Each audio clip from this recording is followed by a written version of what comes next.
বর্তমান সময়ে জনপ্রিয় রোমান্টিক জুটি ইয়াশ রোহান ও নাজনীন নাহার নেহা।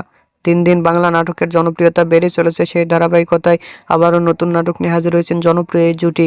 নাটকটির নাম মনের মতো মন। এই নাটকটিতে অভিনয় করেছেন বর্তমান সময়ের আলোচিত অভিনেতা ইয়াশ রোহান ও আলোচিত অভিনেত্রী নেহা। এই নাটকটি রচনা ও পরিচালনা করেন ইমরাউল রাফাত। নাটকটি খুব শীঘ্রই সিএমবির ইউটিউব চ্যানেলে প্রকাশিত হবে। আপনারা দেখতে চাইলে অবশ্যই সিএমবির ইউটিউব চ্যানেলে চোখ রাখুন এবং নিয়মিত নতুন নতুন নাটকের আপডেট পেতে হলে অবশ্যই চ্যানেলটিকে সাবস্ক্রাইব করে রাখুন। পরবর্তী ভিডিওর জন্য অপেক্ষা করুন।